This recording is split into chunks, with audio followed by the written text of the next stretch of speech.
Bendiciones, amigas, amigos. Hoy vamos a hablar de este maravilloso mundo de lo que es el mercadeo. ¿Okay? Tocaremos unos temas verdaderamente relevantes de actualidad y lo, digamos, conjugaré con lo que es mi experiencia personal en el área. Hablando de mercadeo, tenemos que hablar necesariamente del intercambio, ¿okay? De hacer un intercambio. Definitivamente hay necesidades individuales, hay necesidades colectivas. Cuando se hace referencia al mercadeo, una de las partes definitivamente intenta promover un cambio, una innovación, un nuevo desarrollo para que otra persona o grupo de personas pueda concebir que ese cambio es satisfactorio para él. Ahora bien, tenemos que tomar en consideración las sociedades, y hay que recordar que las sociedades son cambiantes. Hablando de mercadeo, cambian los medios tecnológicos, cambian las formas de difusión. Yo creo que hay un ejemplo clásico. Los años 80 había una película de moda, Los Cazafantasmas. Y bueno, creo que las personas simple y sencillamente utilizaban inclusive la camisa de Ghostbusters, y era algo que tenía vinculación inclusive con la alegría, con la juventud. No hay duda que esa película como tal llega a un mercado bien importante, especialmente de los jóvenes de ese tiempo, ¿okay? Y bueno, hablar de mercadeo, tenemos que hablar de promoción, precio, lugar, ¿ok? Precio, promoción, lugar y, por supuesto, el producto. ¿Okay? ¿Qué producto estamos abordando? Yo creo que el producto es fundamental y tiene vinculación con el tiempo en que se vive. Yo creo que, así como podríamos decir en términos de la física, hay una relación entre espacio-tiempo, que hay personas que dicen que no, y hay personas que dicen que no hay relación entre espacio y tiempo, sino que hay solo una dimensión. Hay otras personas que dicen que en el caso de la teoría de las cuerdas hay múltiples dimensiones. Hablar de mercadeo, no creo que tenemos que hacer referencia a la importancia de la relación tiempo-producto. ¿Ok? Relación tiempo-producto, y tomar en cuenta también la caducidad, el vencimiento, lo que llaman comúnmente el paso de moda del producto. Seguimos en la línea de los años 80. En los años 80, 90, el uso de los cassettes, las cintas magnéticas, era algo que satisfacía las necesidades. Usted podía escuchar una canción de un grupo de moda, y entonces, bueno, al escuchar esa canción, simplemente, si le gustaba una parte, porque normalmente ellos venían como en una especie de compilado, ¿no?, de canciones, y si le gustaba una parte en específico, la retrocedía.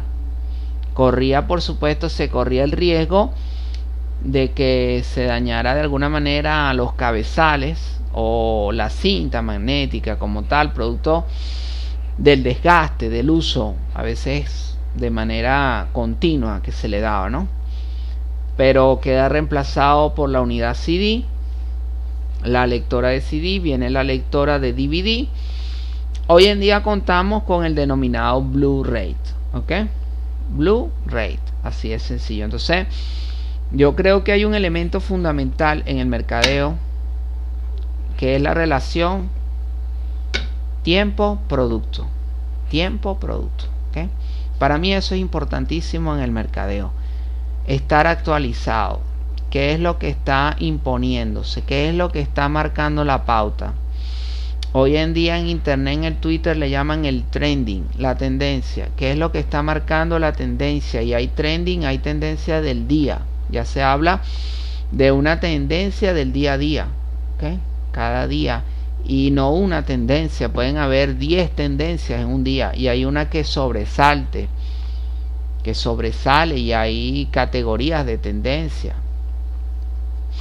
Hoy en día los sitios web hablan de tendencias por países. Entonces usted ingresa en un país como por ejemplo Ecuador y la tendencia es una tendencia muy diferente a la que puede ver en Colombia, en Perú, en Chile. Entonces son elementos, relación, tiempo, producto que se deben de tener en consideración.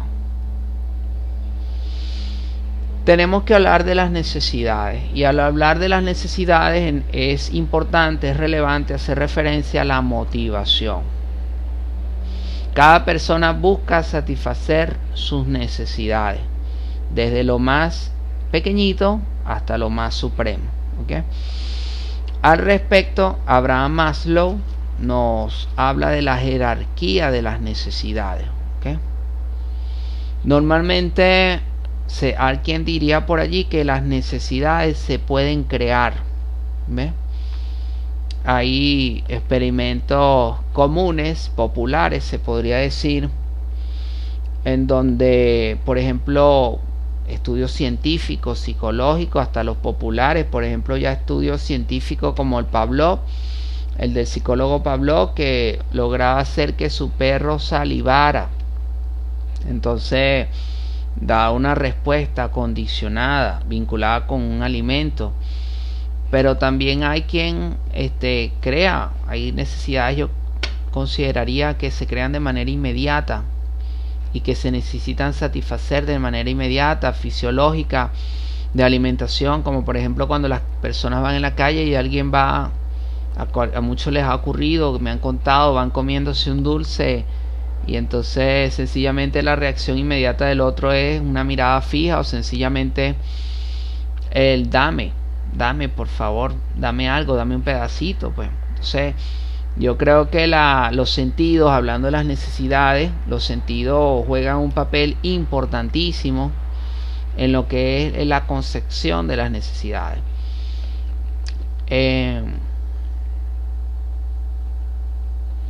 Hay una pirámide de las necesidades. Están en la parte superior las necesidades de autorrealización, en la parte inferior siguiente necesidades de autoestima, más abajo vendría lo que son las necesidades de aceptación social, en la parte inferior necesidades de seguridad y en la nivel básico las necesidades fisiológicas.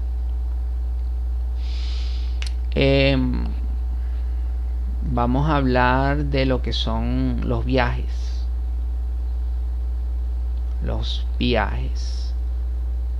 El éxito, el prestigio. No hay duda de que hay muchas personas que se han planteado en su vida viajar por el mundo. Okay, pero esto tiene que ver con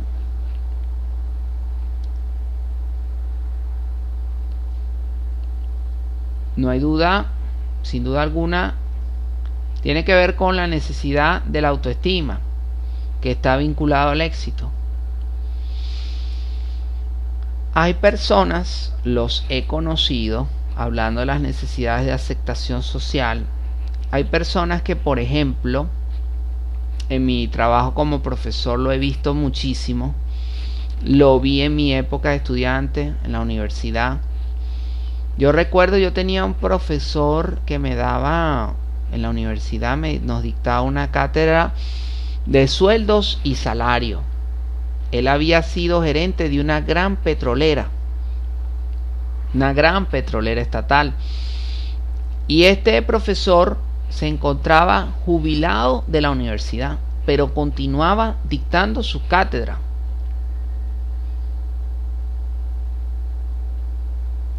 No hay duda de que, desde mi percepción, este profesor tenía una necesidad de aceptación social, porque prácticamente su trabajo era a honores. Por supuesto,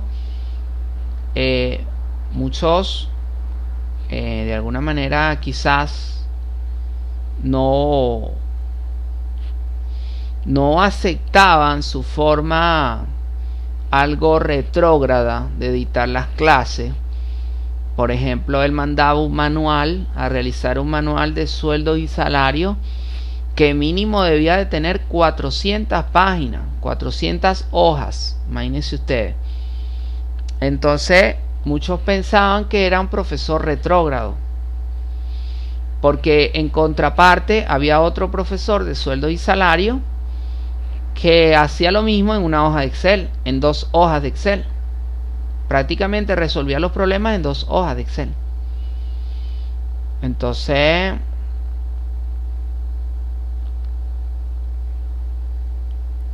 tenemos que evaluar que no todas las personas van a su puesto de trabajo por el dinero. Les puedo remitir este caso. Ya como docente encontré muchísimos casos de profesores jubilados que continuaban trabajando. La necesidad de seguridad. Bueno, este es un punto importante. En cuanto a la seguridad, hay que decir que yo recuerdo, yo dictaba una cátedra de informática en una universidad en el 2º semestre, y una de las, digamos, actividades que yo le encomendaba a los estudiantes era que realizaran prototipos prácticos para resolver los problemas del día a día. Recuerdo que un día un estudiante me presentó un prototipo en el salón de clase, que con ese prototipo él podía, de alguna manera, una especie de control para mejorar la seguridad interna de sus casas, de la urbanización donde él vivía. Controles con cámaras de seguridad integrados, ¿ok? Entonces él nos comentaba pues que en la entrada de la urbanización había muchos problemas cuando las personas iban a ingresar a la urbanización, sobre todo problemas vinculados con la seguridad cuando había algún corte de luz, pues, de la electricidad. Entonces él diseñó, bueno, un prototipo que yo me imagino que tranquilamente podía tener un panel solar que se activara en el momento de que se necesitara producto de algún corte en el flujo eléctrico. Las necesidades fisiológicas. Yo creo que en una situación global, se habla de crisis global. Yo creo que en una situación global se habla de pobreza, pero yo creo que si analizamos bien la situación, la pobreza está en la decadencia, en los valores. Vemos noticias de las grandes potencias, entre comillas, las cuales las personas, sencillamente trabajadores de aeropuertos, agarran un día y simplemente porque vieron a alguien jugar un juego de cómo, un simulador de cómo volar una avioneta, o ellos alguna vez en sus vidas tuvieron en sus manos un simulador para volar una avioneta. Bueno, simplemente han decidido, noticias internacionales les comento, de actualidad, noticias transmodernistas, han decidido, bueno, tomar en sus propias manos el avión, la avioneta, y a pesar de los señalamientos de la torre de control, ellos han expresado a la torre de control, a pesar de que la torre de control les ha dicho, mire, regresa, mira, aterriza en una base cercana. Ellos en ese momento han dicho, este joven que les cuento la historia, una noticia internacional, este joven le decía a la torre de control que simple y sencillamente se acababa de dar de cuenta que le faltaban algunos tornillos en la cabeza. Imagínense ustedes. le faltaban algunos tornillos en la cabeza, y de eso se dio cuenta en ese momento. Decía el joven que le iban a dar cadena perpetua si regresaba. Definitivamente el joven no regresó. Simplemente la avioneta se estrelló en medio de la ciudad, y las investigaciones han revelado que el joven pereció. ¿Okay? Bueno, les cuento esto como ejemplo de que para mí la decadencia que hay es de valores. ¿Okay? Pero también hay necesidades fisiológicas que muchas veces en algunos países del mundo lo que las personas ganan, incluyendo los países desarrollados, no les alcanza. Entonces es el caso que vemos que sencillamente las personas deciden tomar 2 o 3 trabajos. ¿Para qué? Para tratar de solventar la situación económica. En lo particular he visto que hay ciertos países desarrollados que cuando las personas, después de haber trabajado toda una vida, reciben su pensión, resulta ser que se tienen que mudar de país, o en otros casos ir a un albergue en la ciudad, porque la pensión no les alcanza para vivir, sino sencillamente quizá la pensión les alcanza para un alquiler básico de una vivienda. Entonces no tienen cómo cubrir necesidades fisiológicas como alimentación, agua, aire. ¿Okay? Quizás aire, pero a veces no alimentación. ¿Okay? Hay países desarrollados, entre comillas, en donde esto del aire es un verdadero problema. Tenemos que hablar del caso de China. ¿Okay? Donde la contaminación ambiental es algo verdaderamente, es un tema de nación, es un tema de país, donde se intenta reducir el smog, el humo, la contaminación que está presente en el medio ambiente. ¿Ok? Entonces les hemos hablado de las necesidades fisiológicas, de seguridad, de sociales, de estima, de autorrealización y trascendencia. ¿Ok? Verdaderamente son temas apasionantes hablar del mercadeo, y están vinculados a las necesidades y aspectos en su mayoría psicológicos. ¿Ok? Tenemos que tenerlo claro. Para poder entenderlo tenemos que estar bien. Tenemos cada día estar como personas bien, adecuados, mantenernos en los valores firmes, y sobre todo en la generosidad y en la bondad, que considero que son valores que debemos de tener presentes en los tiempos transmodernistas, tiempos marcados por la mezquindad, el egoísmo, la desesperación, el nerviosismo, la tensión global, la fluctuación de los mercados y la depresión económica global. Bueno, amigas, amigos, este fue el tema de hoy, mercadeo. Espero haya sido de su gusto, espero haya sido de su agrado. Recuerden que estoy para apoyarlos desde mi correo electrónico, mi email, conocimiento2@hotmail.com.